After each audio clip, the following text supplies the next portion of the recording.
مگر جس شخص نے ابو رافع کو نیزہ مار کر ختم کیا وہ عبداللہ بن انیس تھا۔ امام بخاری رحمۃ اللہ علیہ کے سوا باقی تمام اصحاب کتب صحاح ستہ ابن اسحاق کی رائے کے ساتھ اتفاق کرتے ہیں، مگر امام بخاری باوجود اس امر کے کہ وہ جانبازوں کے اپنی مہم میں کامیاب ہو جانے کے بارے میں اصحاب کتب ستہ اور اصحاب سیر سے اتفاق رکھتے ہیں، صرف دو باتوں میں ان سے اختلاف کرتے ہیں۔ نمبر 1، وہ بیان کرتے ہیں کہ ابو رافع کا قاتل جانبازوں کا قائد عبداللہ بن عتیق تھا، نہ کہ عبداللہ بن انیس۔ دوم یہ کہ انہوں نے یہ ذکر نہیں کیا کہ بقیہ جانباز قلعے میں داخل نہیں ہوئے۔ ہم پہلے ابن اسحاق کی روایت کو بیان کرتے ہیں جس پر جمہور قائم ہیں، پھر ہم بخاری کی روایت کو بیان کریں گے کیونکہ وہ واقعے کے اسلوب بیان میں بڑی دقیق اور بڑی مفصل ہے۔ ابن اسحاق کی روایت۔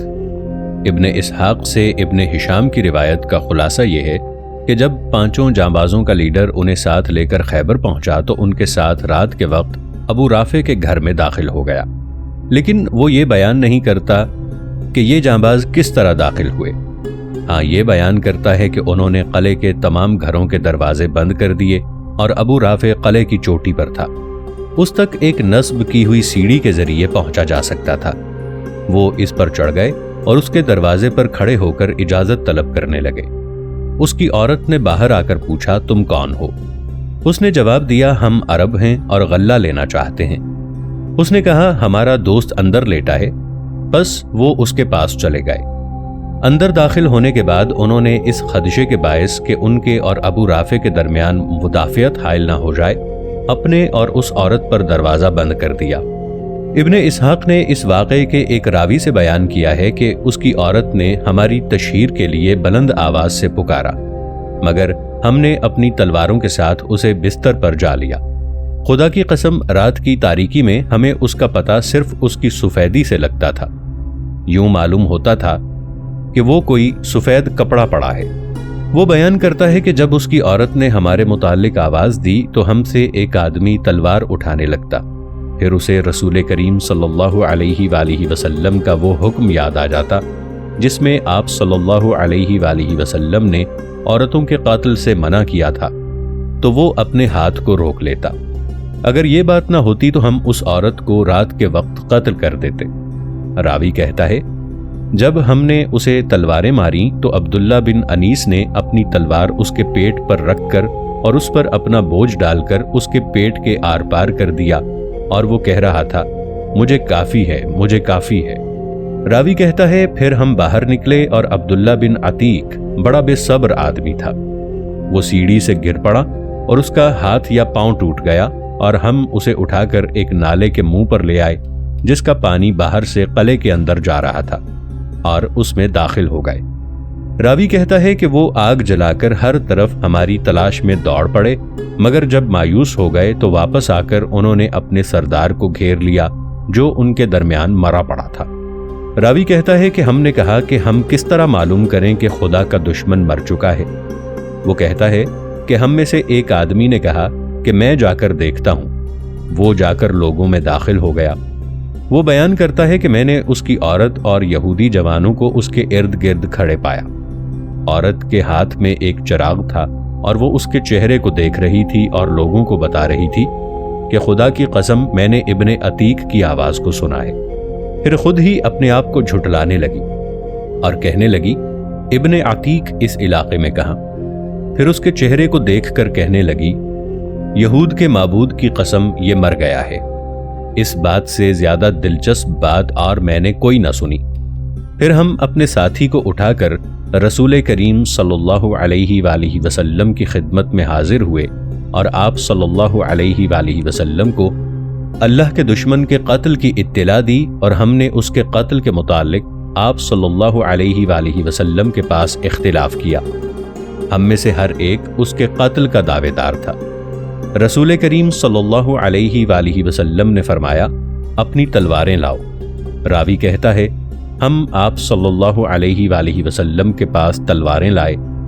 آپ صلی اللہ علیہ وآلہ وسلم نے انہیں دیکھ کر فرمایا، عبداللہ بن انیس کی تلوار نے اسے مارا ہے، اور میں اس کھانے کے اثرات دیکھ رہا ہوں۔ ناظرین، آگے بڑھنے سے پہلے کامنٹ سیکشن میں ہمیں اپنی آراء سے ضرور آگاہ کیجیے گا کہ آپ کو ہماری یہ سیریز کیسی لگ رہی ہے۔ میں ہوں طاہر عبید چودھری۔ آئندہ آنے والی اقساط سے باخبر رہنے کے لیے ہمارے چینل کو سبسکرائب کر لیں اور ساتھ موجود بیل آئیکن کو ضرور کلک کر لیں۔ شکریہ۔ ابن سعد نے طبقات میں بیان کیا ہے کہ جب رسول کریم صلی اللہ علیہ وآلہ وسلم نے جانبازوں کو مدینہ کی طرف واپس آتے دیکھا تو فرمایا، چہرے کامیاب ہو گئے۔ انہوں نے جواب دیا، یا رسول اللہ صلی اللہ علیہ وآلہ وسلم، آپ کا چہرہ کامیاب ہوا ہے، یعنی آپ کامیاب ہوئے ہیں۔ اب آتے ہیں بخاری کی روایت کی جانب۔ بخاری کی روایت بڑی مفصل اور مرتب ہے، اور وہ یہ ہے، امام بخاری رحمۃ اللہ علیہ نے اپنی صحیح میں ابو رافع کے باب میں بیان کیا ہے کہ جب جانباز خیبر پہنچے تو ان کے لیڈر عبداللہ بن عتیق نے انہیں جہاں کہیں وہ تھے ٹھہرنے کا حکم دیا تاکہ اس کی تلاش کا کام شروع کیا جائے۔ اس نے کہا، اپنی اپنی جگہ بیٹھ جاؤ، میں تلاش کے لیے جاتا ہوں۔ ابن عتیق کہتا ہے، میں نے قلعے میں داخل ہونے کے لیے چکر لگایا۔ وہ بیان کرتا ہے کہ ان کا ایک گدھا گم ہو گیا تو وہ ایک مشعل لے کر اس کی تلاش میں نکلے۔ وہ کہتا ہے، مجھے اپنے پہچانے جانے کے متعلق خوف پیدا ہوا تو میں نے اپنا سر اور ٹانگیں ڈھانپ لیں، گویا میں کوئی کام کر رہا ہوں۔ پھر دربان نے پکار کر کہا، جو دروازے کے اندر داخل ہونا چاہتا ہے وہ میرے دروازے بند کرنے سے پہلے پہلے داخل ہو جائے۔ اور ایک روایت میں ہے کہ پھر اس نے ابن عتیق کو آواز دی، اے عبداللہ۔ اس نے اسے اس طرح پکارا جیسے کوئی انجانے شخص کو پکارتا ہو اور اسے اہل قلعہ میں سے خیال کرتا ہو۔ اگر تو داخل ہونا چاہتا ہے تو داخل ہو جا، کیونکہ میں دروازہ بند کرنا چاہتا ہوں۔ ابن عتیق کہتا ہے، میں قلعے کے اندر داخل ہو گیا۔ پھر جب لوگ داخل ہو گئے تو اس نے دروازہ بند کر دیا اور چابیاں ایک میخ کے ساتھ لٹکا دیں۔ پس میں قلعے کے دروازے کے پاس گدھوں کے باندھنے کی جگہ پر چھپ گیا۔ ابو رافع کو داستان گو داستانیں سنا رہے تھے اور وہ مجھ سے بہت بلندی پر تھا۔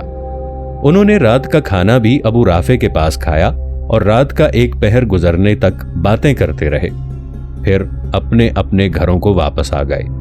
جب آوازیں خاموش ہو گئیں اور میں نے کوئی حرکت محسوس نہ کی تو میں نے اٹھ کر چابیاں قابو کر لیں اور دروازے کو کھول دیا۔ ابن عتیق کہتا ہے، میں نے دل میں کہا، اگر لوگوں کو میرے متعلق پتہ چل گیا تو میں آرام سے نکل جاؤں گا۔ وہ بیان کرتا ہے کہ پھر میں نے ان کے گھروں کے دروازوں کا رخ کیا اور باہر سے انہیں بند کر دیا، اور جو دروازہ میں کھولتا جاتا اسے اندر سے بند کرتا جاتا۔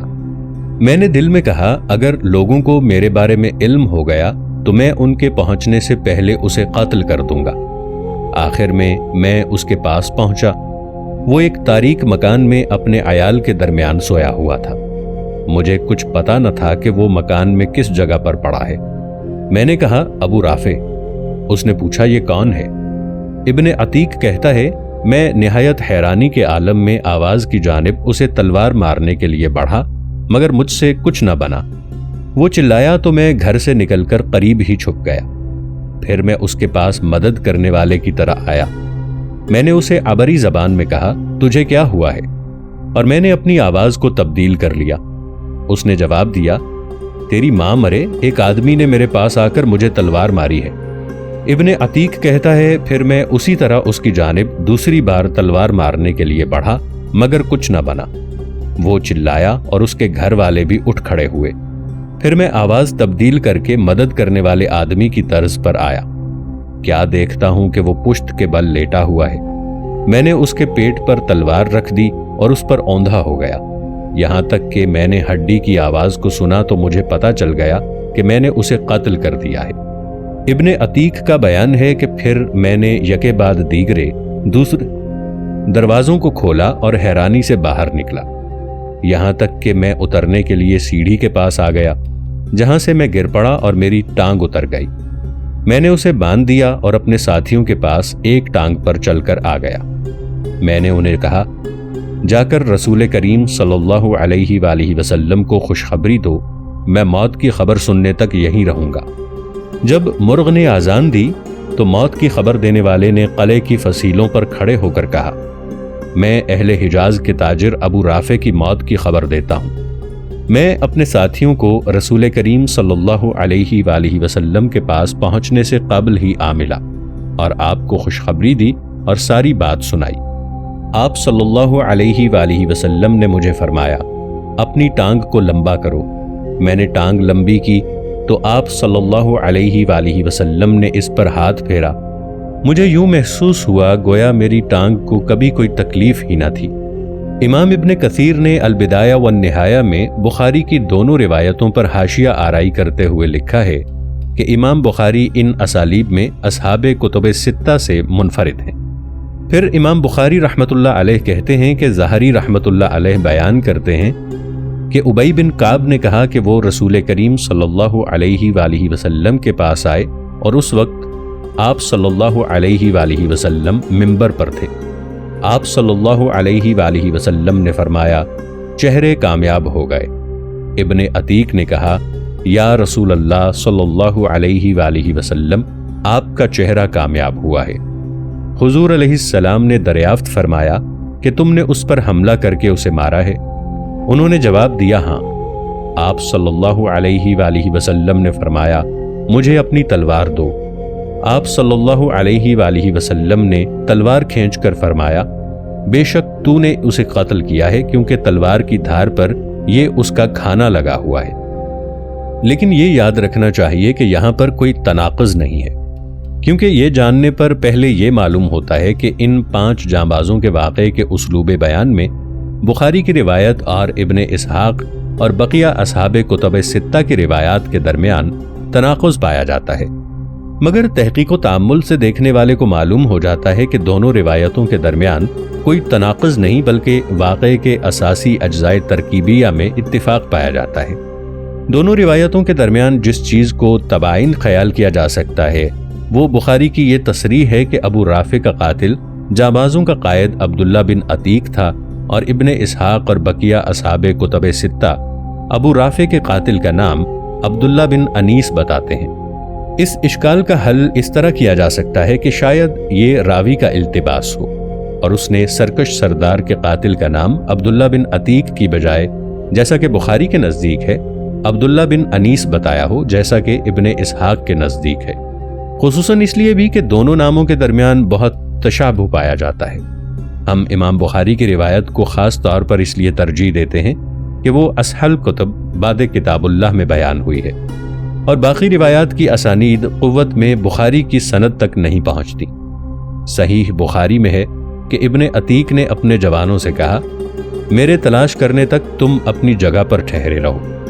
اس فقرے میں کوئی ایسی بات نہیں جو اس کارروائی میں ان کے اشتراک کی نفی کرتی ہو۔ یہ احتمال بھی ہو سکتا ہے کہ وہ تلاش و جستجو کے بعد واپس آیا ہو اور انہیں ایک ذمہ دار لیڈر کی طرح ساتھ لے گیا ہو، اور وہ ایک قائد کی زبان میں بات کر رہا ہو جس کی طرف ہر بات کا کرنا منسوب کیا جاتا ہے، خواہ اس نے ہر بات نہ بھی کی ہو۔ اسی طرح بخاری کی روایت میں بقیہ جانبازوں کے کردار کا ذکر نہ کرنا ان کے اشتراک کی نفی نہیں کرتا۔ ہو سکتا ہے کہ انہوں نے اپنے قائد کی پہرے داروں کی طرح حفاظت کی ہو اور اس نے ابو رافع کا کام تمام کر دیا ہو۔ بخاری کی روایت میں ہے، ابن عتیق کا جو قول آیا ہے کہ پھر میں اپنے ساتھیوں کے پاس ایک ٹانگ پر چلتا ہوا آیا، یہ بھی کارروائی میں ان کے اشتراک کی نفی نہیں کرتا، اور یہ کوئی مستعبد امر نہیں کہ وہ اس سے پہلے نکل آئے ہوں اور وہ ٹانگ ٹوٹ جانے کی وجہ سے پیچھے رہ گیا ہو۔ عموماً لیڈر سب سے آخر میں آیا کرتا ہے۔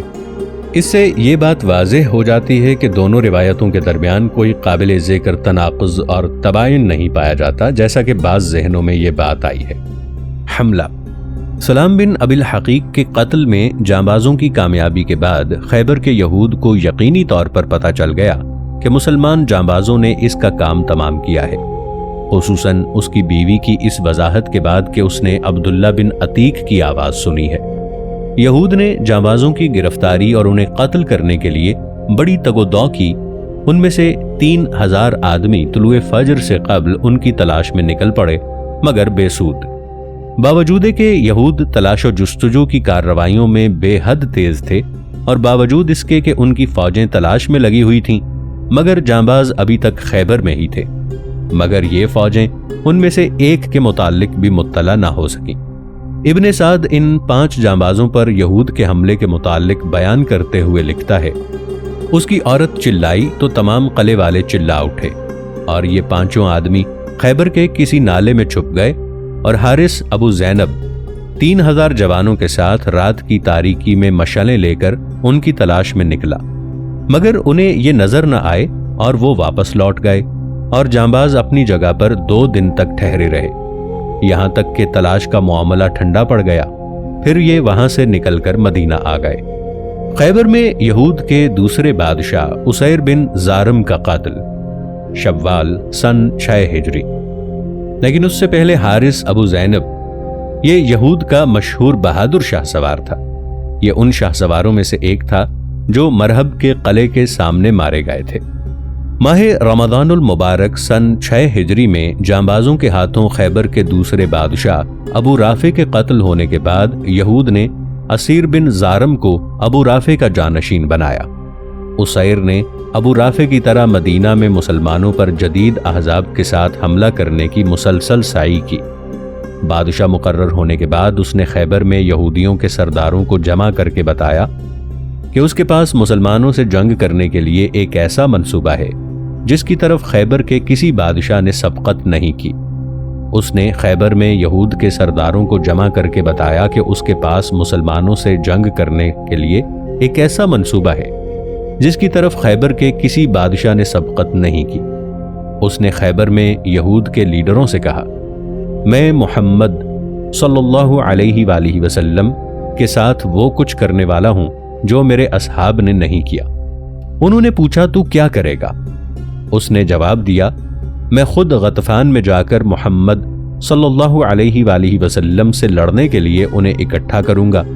تو انہوں نے اس سے اتفاق کرتے ہوئے کہا، تو نے بہت اچھا منصوبہ سوچا ہے، اور وہ عملاً اسیر بن زارم مسلمانوں کے خلاف اپنے دشمنانہ منصوبے کی تنفیذ کے لیے خیبر کو چھوڑ کر نجدی قبائل کے علاقوں میں گیا۔ غطفان اور دیگر قبائل کی طرف جو مدینہ کے ارد گرد رہ رہے تھے اور بت پرست قبائل کی خیمہ گاہوں اور بدوؤں کے باڑوں میں جا کر انہیں رسول کریم صلی اللہ علیہ وآلہ وسلم سے جنگ کرنے کے لیے برانگیختہ کرے، اور انہیں مدینہ کے ساتھ جنگ کی خاطر جمع کرنے لگا، اور اپنے اسلاف حی بن اخطب اور سلام بن ابی الحقیق کی طرح بت پرست قبائل کے لیڈروں کو مالی رشوت دینے لگا تاکہ وہ اس کے لیے جوانوں کی بہت بڑی تعداد کو رسول کریم صلی اللہ علیہ وآلہ وسلم کے ساتھ جنگ کرنے کے لیے جمع کر دیں، جیسا کہ حی بن اخطب اور باقی خیبر کے لیڈروں نے عرب نجد اور قبائل حجاز کے درمیان گھوم پھر کر کوشش کی تھی، اور جرار لشکروں کو جمع کر کے ماہ شوال سن 5 ہجری میں لے آئے تھے، اور پھر نہایت بری طرح شکست کھائی تھی، جیسا کہ ہماری سیریز غزوہ احزاب میں مفصل بیان ہوا ہے، جو اسلام کے فیصلہ کن معرکوں کے سلسلے کی تیسری سیریز ہے۔ نبوی انٹیلیجنس خیبر میں مدینہ بھی یہود کے ان گھناؤنے اقدامات سے غافل نہ تھا جو وہ مسلمانوں کے خلاف کر رہے تھے۔ غزوہ احزاب میں یہود نے جو خائنانہ کارروائیاں کیں، ان کی وجہ سے خیبر کے علاقے میں یہودی قیادت جو حرکات و سکنات کرتی، مسلمان ہمیشہ ان سے چوکس اور خبردار رہتے۔ رسول کریم صلی اللہ علیہ وآلہ وسلم کو آپ صلی اللہ علیہ وآلہ وسلم کے جاسوسوں کے ذریعے یہود کے اس دشمنانہ منصوبے کی اطلاع ملی، جسے خیبر کا نیا بادشاہ اسیر بن زارم مسلمانوں کے خلاف نافذ کرنے کی تیاری کر رہا تھا۔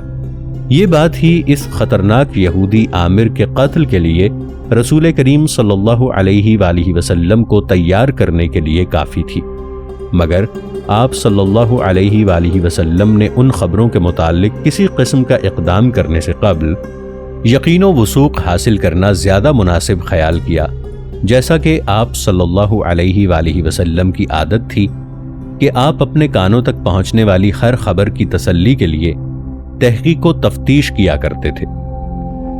عبداللہ رضی اللہ عنہ بن رواحہ خیبر میں آپ صلی اللہ علیہ وآلہ وسلم نے اپنے 3 اصحاب کو بلا کر عبداللہ بن رواحہ کو ان کا لیڈر بنایا اور انہیں حکم دیا کہ وہ اپنے دونوں ساتھیوں کے ساتھ خیبر میں جا کر اسیر بن زارم کے اس عزم کے متعلق تحقیق کریں جو وہ اعراب کو اکٹھا کر کے آپ سے مدینہ میں جنگ کرنے کے لیے کیے ہوئے تھا۔